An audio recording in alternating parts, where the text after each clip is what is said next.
방송에서 제공하는 투자 정보는 투자 판단에 대한 조언입니다. 방송에서 제공하는 주식의 가치, 가격 상승 및 가격 하락에 대해서는 방송사에서 보장하지 않습니다. 오늘의 헤드라인 뉴스입니다. 미국 정부가 화웨이가 제기한 소송을 각하해달라고 법원에 요청했습니다. 화웨이는 지난 3월 자사 제품을 미국 연방정부 기관에서 사용 금지한 국방수권법이 위헌이라며 소송을 낸 바 있습니다. 이에 대해 미국 법무부 관계자들은 텍사스 연방법원에 관련 서류를 접수하고 화웨이 측이 근거 없는 제소를 했다고 밝혔습니다. 영국의 경쟁당국인 경쟁시장청이 구글과 페이스북의 디지털 광고 시장 지배력에 대한 조사를 시작했다고 CNBC가 보도했습니다. 영국 경쟁당국은 온라인 플랫폼들이 소비자와 영국의 디지털 광고 시장의 경쟁을 해치고 있는지 조사하고 있다고 밝혔습니다. 그러면서 구글과 페이스북을 특정해 지목했습니다. 아프리카 돼지열병으로 중국이 돼지고기 부족에 시달림에 따라 글로벌 시장에서 수입을 확대할 예정이라고 중국 정부가 밝혔습니다. 중국의 농업농촌부는 브리핑을 통해 중국이 공급 확보에 도움을 주기 위해 계속해서 돼지고기를 수입할 것이라고 말했습니다. 또 미국도 그중 한 곳이라고 덧붙였습니다. 청와대를 방문한 손정희 일본 소프트뱅크 그룹 회장은 한국은 첫째도 둘째도 셋째도 인공지능 AI에 집중해야 한다고 강조했습니다. 손 회장은 어제 청와대를 찾아 문 대통령을 예방한 자리에서 AI가 인류 최대 수준의 혁명을 일으킬 거라며 이같이 말했습니다. 또 유니콘 기업 탄생을 위해서 투자가 필요하다고 강조했습니다.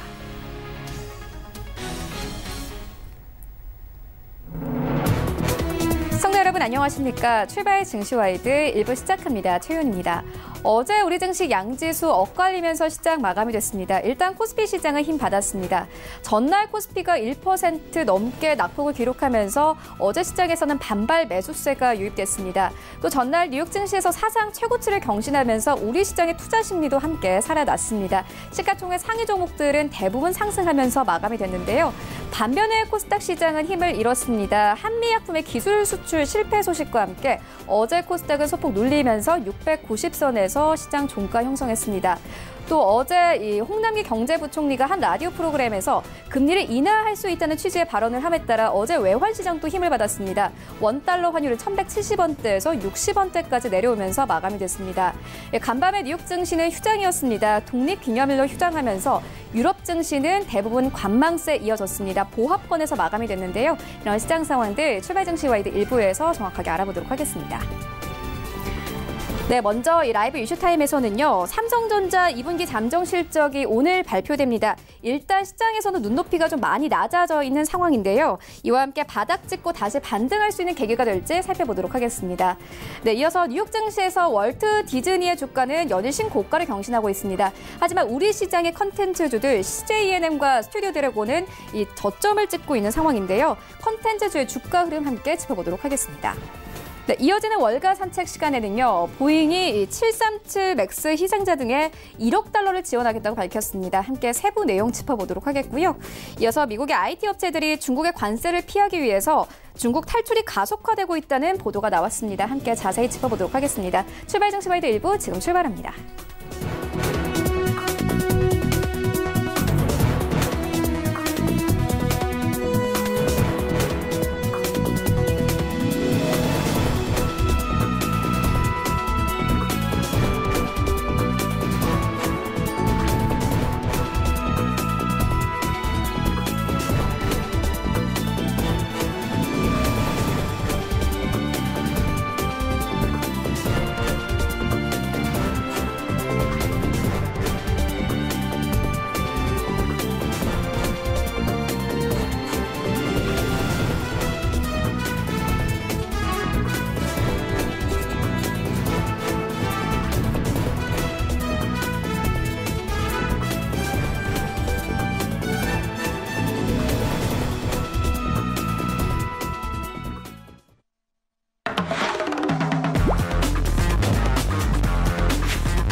네, 국내 시장 쟁점 함께 분석해 보도록 하겠습니다. 라이브 이슈 타임인데요. 펠리지 투자인 리서치 김민수 대표 전화 연결되어 있습니다. 안녕하십니까? 네, 안녕하십니까?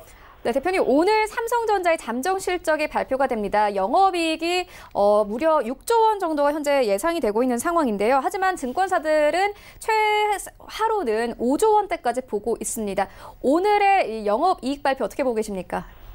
네, 오늘 삼성전자 드디어란 말이 어울릴지 모르겠는데요. 이제 실적 발표와 관련돼서 시장에 여러 가지 의미를 던지지 않을까 생각되고있는데 삼성전자를 보기 전에 가장 중요한 게 반도체 동향들을 확인해야 되겠죠. 그래야 삼성전자의 어느 정도 실적의 기준이 가닥을 잡히지 않을까 생각되고 있는데 최근 들어서 나오고 있는 반도체 동향을 보게 되면 6월달 같은 경우 주요 메모리 반도체가 PC 쪽의 D램은 11% 전월 대비 하락했고요. 서버용은 5%, 낸드는 1% 하락했습니다. 반등도 시원치 않을 판에 여전히 하락하고 있죠. 이런 관점으로 봤을 때 또 하나 반도체 수출 관련된 흐름을 보게 되면은 일단 수출 자체가 25% 이상 감소한 모습들이 6월 달에 보여졌고요. 특히 이런 상황이라고 하게 되면 보통 수출 관련해서 P와 Q의 문제다라고 했었을 때 Q도 안 좋고 P도 안 좋습니다. 즉 가격도 안 좋고 물동량도 안 좋다라는 결론이고요. 특히 2009년 3월 달 이후부터 가장 또 낮은 수치다라는 관점과 함께 특히 또 IT 기업 쪽의 데이터 센터에 대한 재고가 한 3분기 정도면 살아나지 않을까라고 봤는데 이런 부분들 아직 여전히 안 좋고요. 5G 스마트폰 수요도 생각보다 그렇게 확 늘어나지 않는다라는 관점 쪽에서 또 하나 중요하게 봐야 될 부분들이 최대 반도체 수출국 중에 하나인 중국이 30% 가까이 하락했다는 부분들이 가장 부담이라고 봐야 될 것 같고요. 게다가 미국도 14% 줄었다라고 하게 되면 일단 이런 부분들이 아무래도 지금 현재 얘기하고 있는 시장의 변화를 잘 얘기해주고 있지 않나 생각 들고 있고요. 또 하나 그럼 세부적으로 봤었을 때 D램과 낸드 가격의 흐름들을 다시 분석을 해보게 되면요. D램 가격 같은 경우 일단 그래도 그나마 3분기가 PC 쪽에서 D램 가격의 제품이 성수기다라는 관점 쪽에서 거기다가 공급업체 쪽도 재고 소진에 계속 노력하고 있는 상황이기 때문에 일단 기대 요인들이 살짝 올라가는 건 사실입니다. 하지만 D램 관련돼서 서버용 같은 경우는 일단 가장 중요한 게 이 데이터 센터에 관련된 흐름으로 봐야 될 것 같은데 중국 쪽이 요지부동입니다. 그러다 보니까 추가적인 가격 하락 가능성이 높다라는 관점 쪽에서 벌써 D램 관련돼서 전문기관인 D램 익스체인지 같은 경우도 전망을 하기를 가장 그래도 그나마 긍정적으로 봤던 쪽이 한 하반기에 반등할 것이다라고 했는데 몇 주 전에 뷰를 바꿨죠. 그래서 아마 하반기에도 많으면 15%, 좀 적게는 5% 가까이에서 추가적인 하락이 이어질 것이다라고 전망했고요. 가격 반등은 내년이나 돼야 될 것이다라는 쪽으로 뷰를 바꾸다 보니까 아무래도 일단 3분기도 어렵다라고 보는 게 D램 쪽은 맞다고 봐야 될 것 같고요.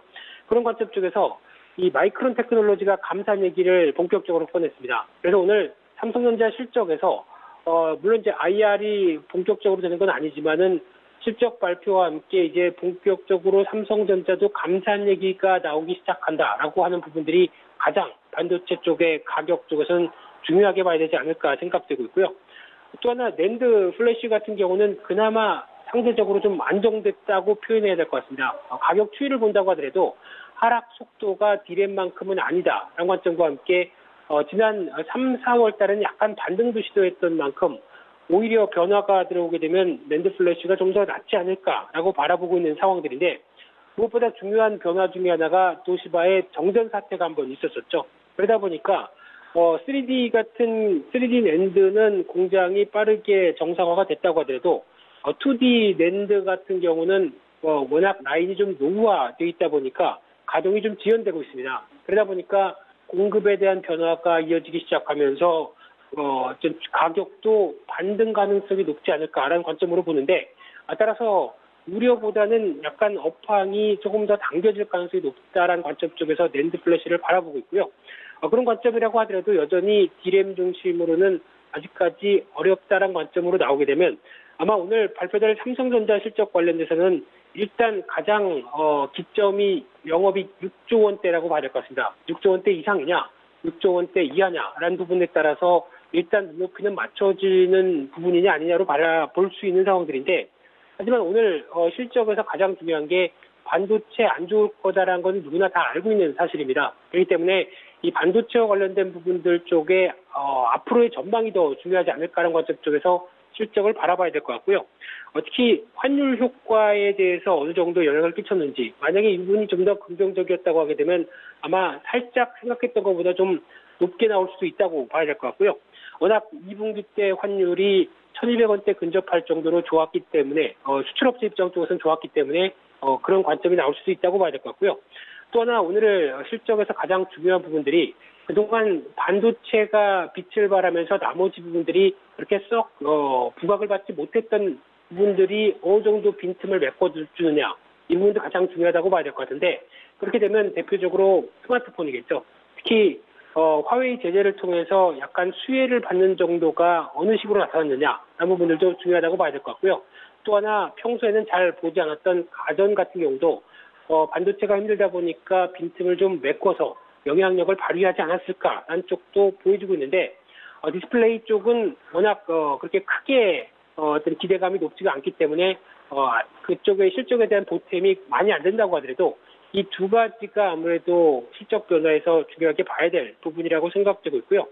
하지만 3분기는 지금 삼성전자의 실적이 다시 영업이익이 7조 원대, 많게는 7조 5천억까지 나올 거라고 약간 긍정적인 장밋빛이 나오는 만큼 아마 오늘 관련돼서 실적이 크게만 나쁘지 않는다고 하더라도 약간 기대감이 올라갈 수 있는 상황은 된다라는 쪽으로는 바라보고 있는데, 하지만 워낙 IT 업체고 거기다 반도체 업황이고 또 하나 대외 변수에 따라서 크게 좌지우지될 수밖에 없는 삼성전자의 실적이기 때문에 또 이어지고 있는 하반기에 여러 가지 대외 변수는 계속 확인할 필요가 있다라는 관점 쪽에서 너무 실망스럽지만 않으면은 그래도 기회 요인들은 좀 찾을 수 있지 않을까, 그렇게 오늘 삼성전자의 실적을 바라봐야 될 것 같습니다. 네, 영업이익 6조 원 사수 여부에 따라 시장 분위기가 갈릴 것이다, 이렇게 정리해 볼 수 있을 것 같습니다. 이어서 다음 시로 옮겨가 보도록 하겠습니다. 뉴욕 증시에서 월트 디즈니 주가가 연일 최고가를 계속 경신하고 있습니다. 반면에 우리 시장의 컨텐츠주들은 약세 이어가고 있는데요. 대표적으로 CJ ENM이나 스튜디오 드래곤 정도를 좀 볼 수 있을 것 같습니다. 컨텐츠주들의 주가 흐름 어떻게 보고 계십니까?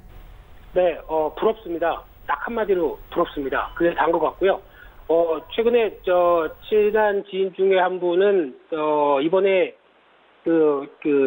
어벤져스 엔드게임을 보고 나서 감명을 받아서 가장 먼저 한 일이 해외 직접 주식 투자를 했고요. 디즈니 주식을 샀다고 합니다. 그러면서 저보고도 국내 주식 말고 해외 주식 해야 된다라고 강하게 어필하는 그런 상황들인데요.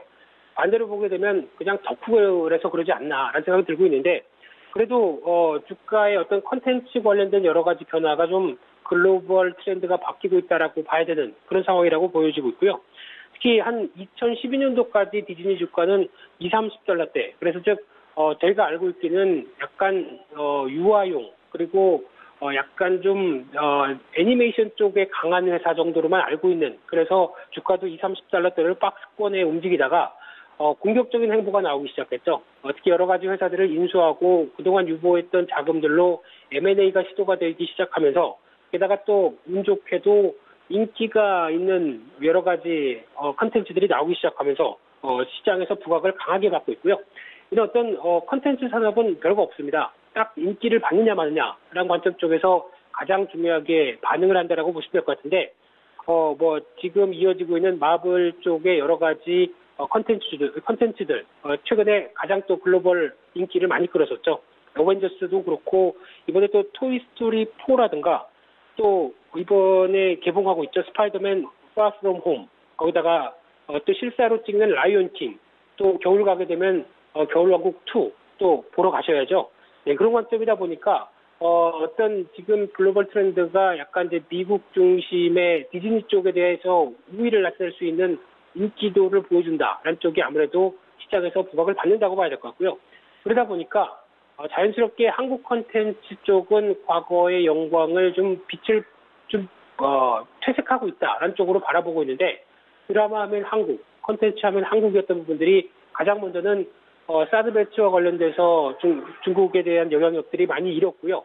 그런 과정 쪽에서 그래도 인기가 좀 괜찮으면 어떨까라고 보여졌던 상황들이 최근에 나오고 있는 드라마가 생각보다 좀 저조하기 시작합니다. 대표적으로 스튜디오 드래곤 쪽에 달인가요? 네, 아스달 연대기가 부진했고요. 게다가 또 제이 컨텐츠리의 드라마도 눈높이가 많이 낮아진 상황 쪽에서 CJ E&M 같은 경우도 영화 쪽에 상반기에 그래도 그나마 극한 직업 하나 정도가 선방했고요. 나머지가 그렇게 크게 부각을 받지 못하다 보니까 아무래도 국내 콘텐츠주에 대한 여러 가지 시선들이 낮아질 수밖에 없다라는 쪽으로 봐야 될 것 같고요. 또 가장 중요한 부분들이 일단 이번에 그동안 어떤 고퍼주, 즉 성장성이 꾸준하고 프리미엄을 받을 수 있을 만한 가치를 보여줬던 대표적인 섹터들이 매물화가 커지기 시작하면서 나왔던 변화도 하나의 어떤 주가와 관련돼서 영향력을 담당해야 된다고 봐야 될 것 같습니다. 대표적으로 신약 개발된 바이오주가 그랬고요. 이번에 또 엔터 미디어 관련된 종목들도 이 카테고리에 포함되는 상황이니만큼 또 시장이 불확실성이 커지고 있는 가운데 그래도 이 정도면은 이 정도 프리미엄은 받아도 되겠지라고 생각했던 대표적인 컨텐츠주들이 오히려 지금 같은 경우는 그동안 믿었던 어떤 신약 개발 관련된 이런 부분들도 마찬가지겠지만 잘 하겠지라고 했던 부분들이 훼손이 나오기 시작하다 보니까 그동안 받았던 고프리미엄은 일단 좀 아니겠다라고 하는 쪽에서 매물화가 진행되는 부분들도 아마 이런 컨텐츠 미디어주에 대한 약세의 요인이라고 봐야 될 것 같고요.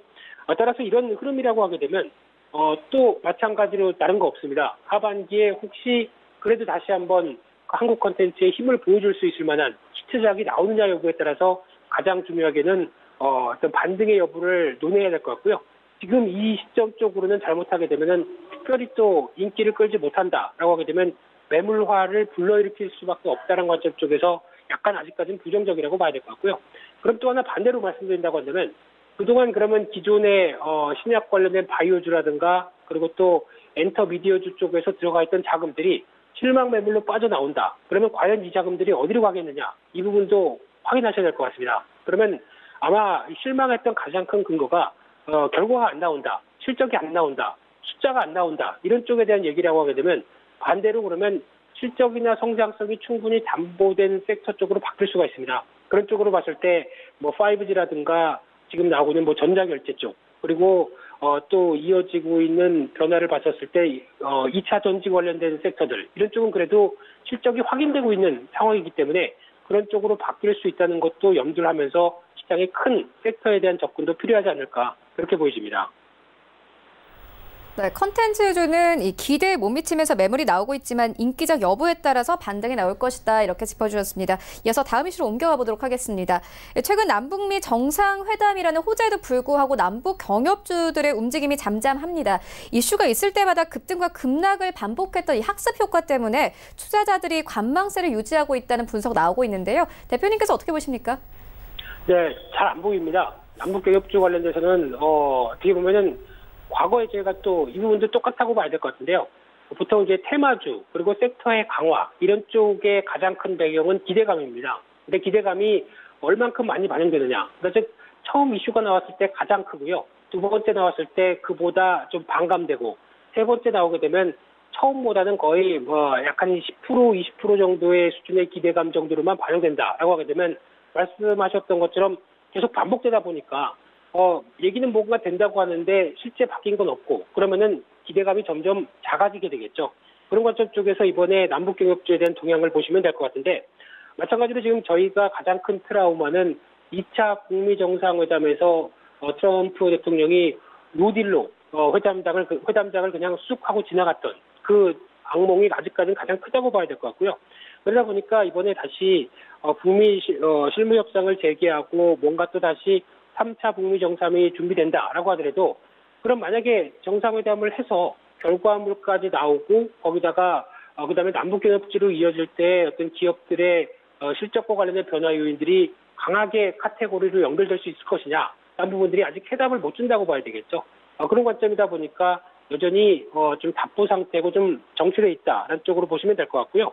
게다가 가장 중요한 게 앞서서도 말씀드린 것처럼 이제 단순하게 테마만 관점 쪽으로 이어지면서 즉 기대감만으로만 주가가 움직이기에는 한계를 보여주고 있다는 것을 좀 뚜렷이 보여주고 있다고 봐야 될 것 같고요.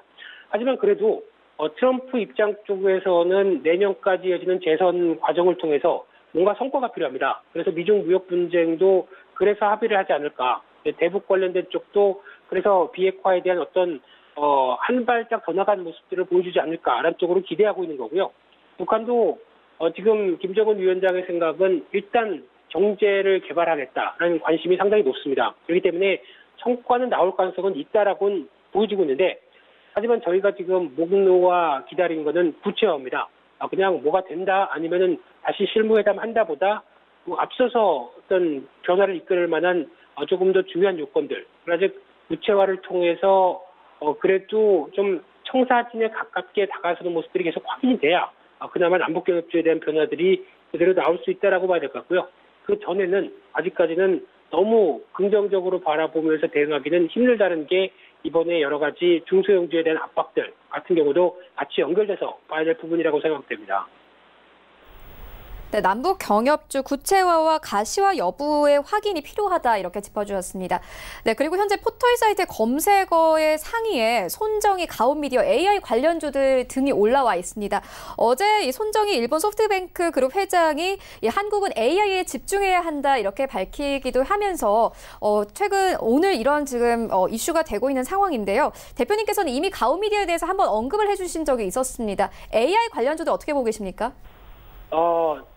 제가 오늘 탑픽 종목으로 말씀드리고 준비한 종목이 가온미디어인데요. 네. 어떻게 아셨는지 또 실시간 검색어까지 얘기를 해주시네요. 근데 지금 중요한 부분들은 AI 관련돼서 그러니까 지금 저희가 지금 가장 손쉽게 쓸 수 있는 AI 쪽 부분들은 보통 특정사 브랜드를 얘기하기는 좀 그렇고요. 오늘 날씨가 어때? 그러면 바로 대답하죠. 그게 쉽게 말씀드리면 지금 현재 보여지고 있는 AI 수준입니다. 앞으로는 좀 더 발달시키겠죠. 그러다 보니까 이제 스피커 관련된 쪽도 지금 현재는 그렇지만은 조금 더 확산돼서 나가기 시작하게 되면은 특히 앞서 얘기하셨던 AI 관련된 탑재된 셋톱박스가 가장 수요가 늘어나기 시작하면서 시장에서 부각을 받기 시작하고요. 특히 이쪽 같은 경우는 가온미디어를 비롯해서 휴맥스도 마찬가지입니다만 어떤 가장 많이 메모리 반도체가 쓰이는 대표적인 전자기기죠. 근데 반도체 가격이 하락하다 보니까 당연히 수익성이 좋아집니다. 게다가 가온미디어 같은 경우는 올해 영업이익이 300%가 넘어갈 정도로 실적이 사상 최대를 예고하고 있습니다. 기간 조정 받았기 때문에 당연히 사야 되겠죠. 그래서 아마 좀 실적 흐름들이 가시화되는 2분기 실적 흐름들이 가시화되면은 적어도 직전 고점 넘어가는 15,000원대가 넘어가지 않을까 그렇게 바라보고 있기 때문에 오늘 너무 급하게 올라간다 그러면 추격 매수는 하지 마시고요. 그래도 계속 관심 있는 섹터다라고 보시면서 주목하셔야 될 걸로 보여집니다. 네, 알겠습니다. 지금까지 펠리즈 투자인리서치 김민수 대표와 함께했습니다. 고맙습니다. 네, 감사합니다.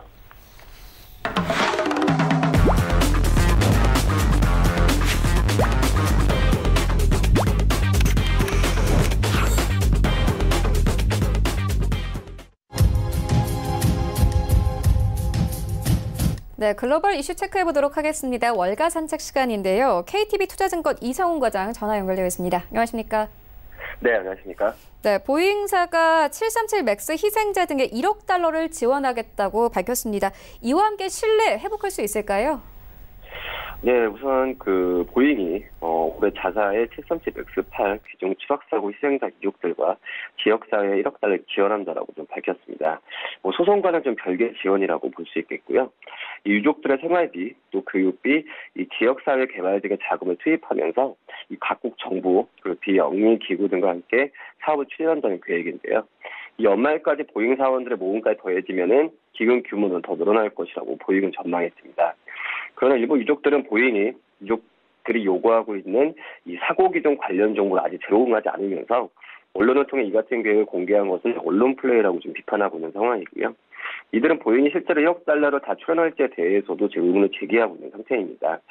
우선 외신에 따르면 보잉은 앞으로 수년에 걸쳐서 1억 달러 기금을 조성해 한다는 이제 계획을 좀 발표했는데 작년 10월이었죠. 인도네시아, 그리고 올 3월에 에티오피아에서 추락한 737 맥스 8 탑승자 346명의 유족들의 교육비와 생활비를 지원하고 공동체 개발 사업도 추진한다는 것입니다. 그러나 유족들 일부는 보잉이 꼼수를 부리고 있다고 보고 있는데요. 이 에티오피아 희생자 일부를 대리하는 한 변호사는 이 보잉이 솔직하지 못해 보인다면서 보잉은 현 시점에서 유족들이 원하는 것은 돈이 아니라는 점을 이해하지 못하고 있다고 비판했습니다. 그래서 원고 측의 우선순위는 여전히 더딘 사망자 신원 확인과 유해 수습이라면서 유족들은 또 737 맥스 8 기종이 안전을 위해 충분한 돈이 투입되고 있는지 알고 싶어하며 만약 설계를 다시 하고 면허를 다시 따야 하는 것이라면 그렇게 돼야 한다고 생각하고 있다. 이런 부분을 전했고요. 또 다른 변호인 같은 경우에는 1억 달러가 어떻게 쓰일지에 대한 의문을 나타내고 있는 현재 상황이라고 이렇게 전했습니다. 이 돈이 유족들에게 어떤 의미도 없고 그들 찾는 것에 대한 대답도 아니라고 이렇게 좀 전했고요. 우선 맥스8 기종 같은 경우에는 이 에티오피아 사고 이후에 중국을 시작으로 각국이 운행 통제에 나서면서 지금은 전 세계에서 운항이 금지된 상태인데요. 또 두 차례 추락 사고와 함께 미 연방항공청의 신뢰도 땅에 떨어진 상태라고 볼 수 있겠습니다. 미 연방항공청의 이탄 추락 사고에서 미온적으로 대응하면서 이 미 연방항공청에 대한 어떤 신뢰는 크게 잃은 상태라고 볼 수 있겠고요. 이번에도 가장 마지막으로 운항금지 조치를 내린 게 바로 이 연방항공청이라고 볼 수 있겠습니다. 이 연방항공청의 건의 실추는 이 맥스8 시험 비행의 성공에 운항 허가도 떨어지더라도 이 다른 나라들 곧바로 그들을 이을지 장담할 수 없는 현재 상태라고 말씀드릴 수 있겠고요. 이 운항 재개에 대한 지연은 보잉의 상당한 부담으로 돌아오는 상태라고 볼 수 있겠습니다. 이 실내 저하에 따른 판매 부진뿐만 아니라 운항 금지로 손해를 보게 된 항공사의 손실도 보존해야 되는 상황이라고 볼 수 있겠고, 이 수십억 달러로 추정되고 있긴 하지만 운항 금지가 오래 이어지면 손실 보존 규모는 더 클 수밖에 없는 상황입니다. 이 생산비 단가도 이미 뛰어난 상태고요. 이 보잉은 4월에 맥스8 단종 때까지 생산 비용이 10억 달러 들게 됐다고 밝혔고, 여기에는 아직 구체적으로 확정되지 않은 결함 개선 비용은 포함되지 않았다고 밝혔습니다. 이 추락사고 유족들의 소송 규모도 막대할 것으로 보여지는데요. 일부 애널리스트는 보잉이 소송을 통해 지불하게 될 금액이 30억 달러에 이를 수 있다는 예상을 내놓고 있어서 앞으로 이 험난한 과정이 계속되지 않을까 이렇게 보입니다. 네, 보잉의 경우에는 737 맥스 기종의 운항 재개 의지를 내비치기도 했는데요. 보잉과 관련된 뉴스는 계속 월가 산책 시간에서 따라가 보도록 하겠습니다. 이어서 다음 이슈로 옮겨가 보도록 하겠습니다. IT 업체들의 중국 관세를 피하기 위한 중국 탈출이 가속화되고 있다는 보도가 나오고 있습니다. 중국의 경제 성장을 이끌어온 이 전자제품 수출에도 타격이 있을 것으로 보여지는데요. 전망 어떻게 보고 계십니까? 네, 우선 이제 세계 PC 제조 규모가 1위와 3인 기업이죠. HP와 텔, 다 아시는 기업이라고 판단이 되고 있는데, 이 중국에서 생산한 노트북의 30%를 다른 국가로 이전할 계획이라고 소식통을 통해 보도했습니다. HP와 텔은 작년에 노트북 컴퓨터 7천만 대를 생산하고 선적했고, 제품의 대부분을 중국에서 조립했습니다.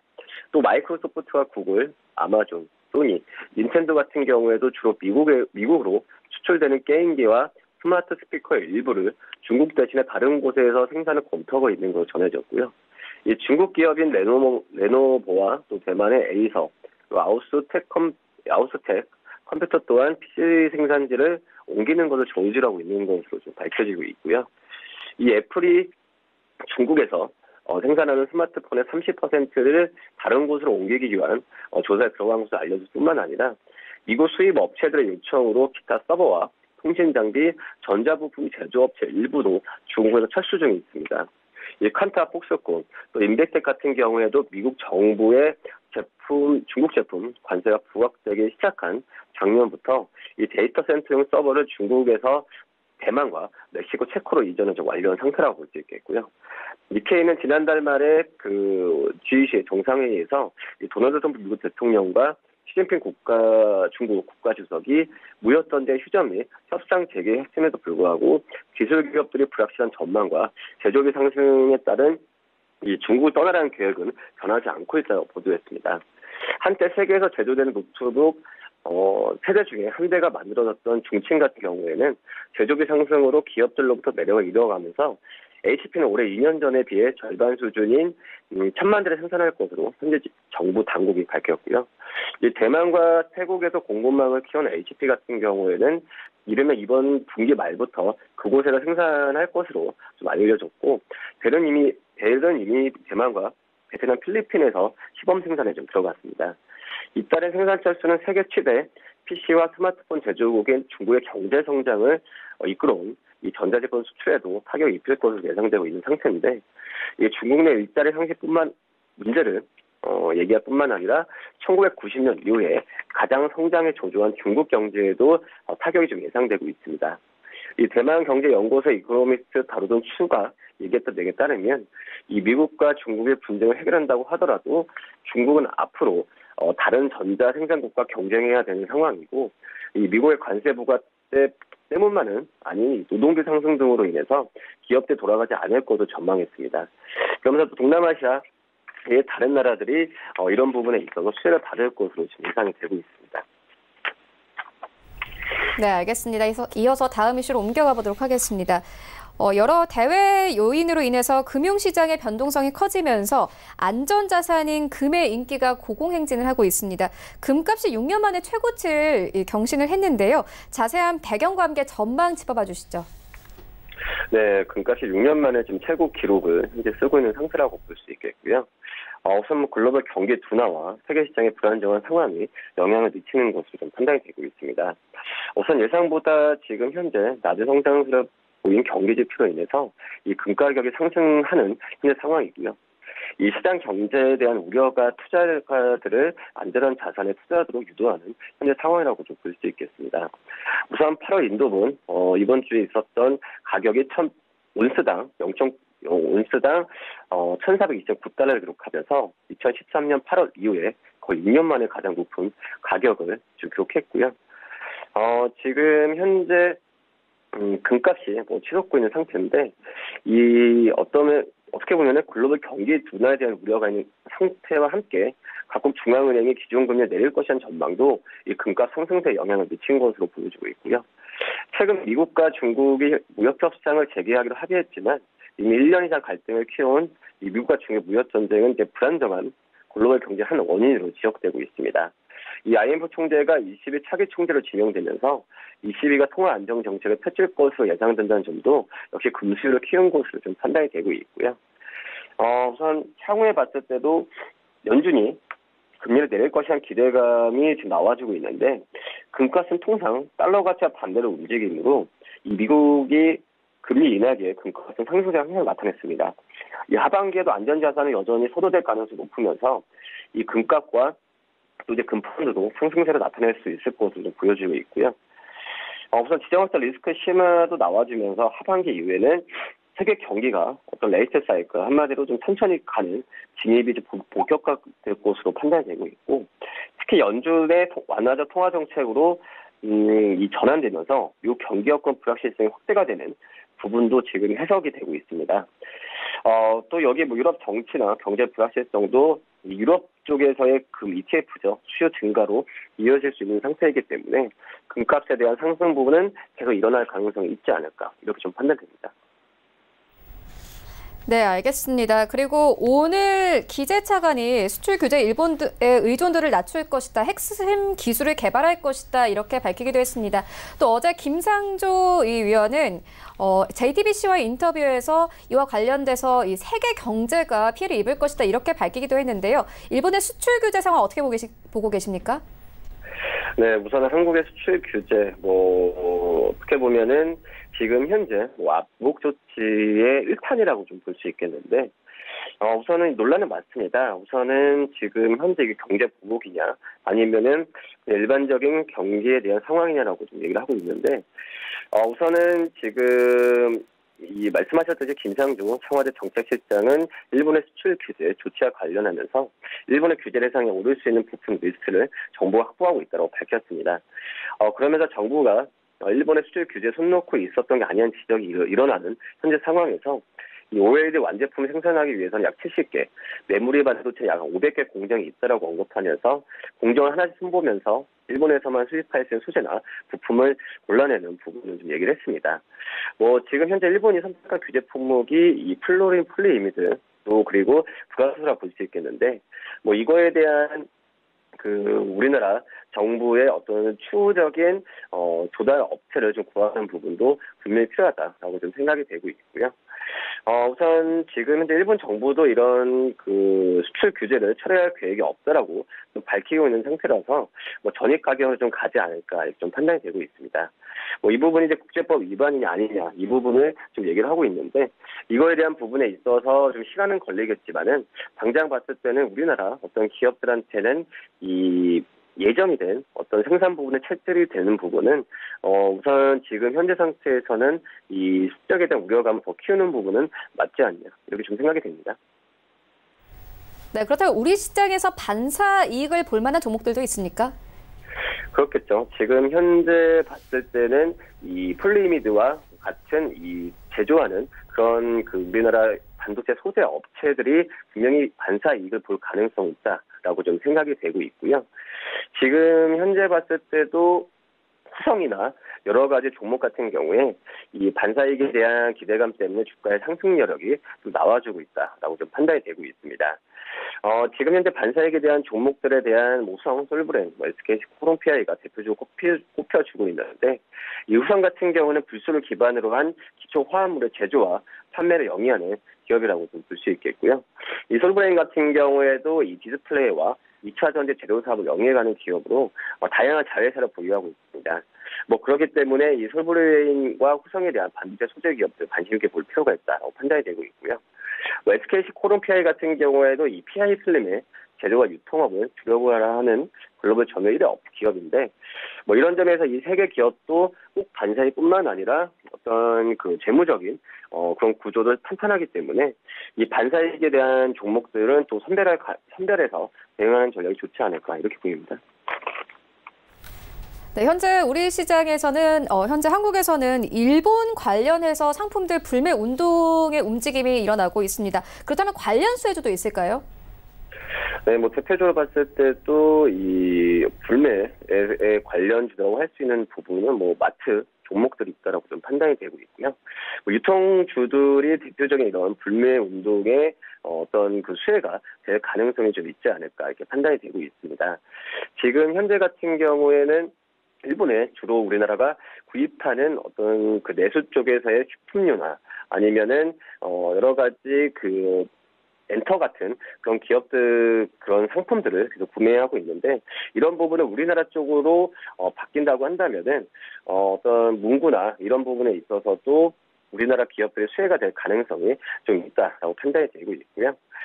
이제 불매 운동에 대해서 이제 종목들이 많이 이제 시비가 엇갈리는 가운데 있는데 모나미나 이런 종목들 같은 경우에는 그 수혜가 될 가능성이 있고 반면에 이제 불매 운동 같은 경우에는 역시 여행주들 타격이 많이 받겠죠. 어떻게 보면 모두투어나 이 제주항공, 최해항공 같은 이 저가항공사들 같은 경우에도 좀 약간의 좀 주가에 타격을 입을 가능성이 좀 있지 않을까 이렇게 보입니다. 네, 알겠습니다. 지금까지 KTB 투자증권 이성훈 과장과 함께했습니다. 고맙습니다. 네, 감사합니다. 네, 1부는 여기서 모두 마치도록 하고요. 잠시 후 2부에서는 전문가들과 함께하는 종목 라이브쇼, 라이브 매매타임이 이어집니다. 여기에 더해서 오늘 장에서 이슈몰이라고 있는 특징주까지 꼼꼼하게 살펴봐 드리겠습니다. 채널 고정해 주시고요. 저희는 잠시 후 2부로 다시 찾아오도록 하겠습니다.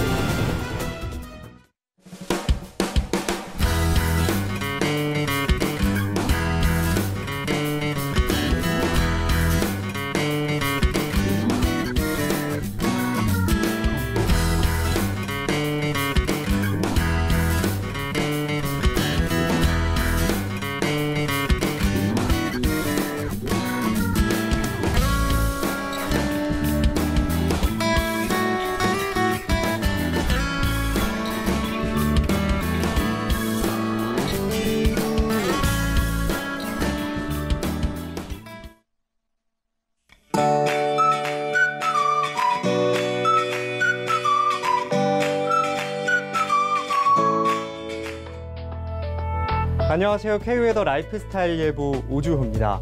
오늘은 오후 한때 곳곳에 소나기가 내리면서 대기의 건조함을 조금은 해소시켜주겠습니다. 예상되는 강수량은 강원 영서와 충북, 경북 북부 지역에 5에서 20mm의 비가 내리겠습니다. 이들 지역으로는 외출하실 때 가방에 작은 우산을 하나 챙겨 나가시는 게 좋겠습니다. 그렇게 습하지는 않지만 오늘도 무더운 날씨가 예상됩니다. 아침까지는 선선하게 출발하겠지만 낮 기온은 중부지방의 경우 33도 선을 보이면서 무더위가 이어지겠고요. 남부지방 역시 광주는 32도, 부산은 28도까지 올라 남부지방 역시 덥겠습니다. 여기에 오늘은 충청 이남 지역으로 미세먼지 농도 나쁨 단계로 공기질까지 탁하겠습니다. 외출하실 때는 더위와 함께 호흡기 관리에도 잘 신경 쓰셔야겠습니다. 그리고 오늘 우리나라는 동해상에 위치한 고기압의 영향을 받아 오후 한때 소나기가 내리는 곳이 있겠습니다. 다음은 자세한 지역별 날씨입니다. 중부지방은 30도를 웃도는 더운 날씨가 이어지겠고 춘천에는 오후 한때 소나기가 내릴 것으로 예상됩니다. 동해안은 강릉이 30도 선을 기록하며 역시 덥겠고요. 낮 동안에 구름만 많이 끼겠습니다. 남부지방도 광주 32도, 대구는 33도, 전주는 31도 선을 기록하는 등 폭염 수준의 더위가 이어지겠습니다. 건강관리에 유의하시기 바랍니다. 오늘은 항해나 조업하시기에 무난한 날씨가 예상됩니다. 전해상으로 구름이 많이 끼겠고요. 바다의 물결은 서해와 남해 2m, 동해는 최고 2.5m까지 약간 높게 일겠습니다. 이번 주 주말에는 날씨가 더 더워지겠습니다. 토요일과 일요일 사이에는 서울의 낮 기온이 무려 34도 선까지 올라 더위가 이어지겠고요. 일요일에는 동해안 지역에 비가 내릴 것으로 전망됩니다. 날씨였습니다.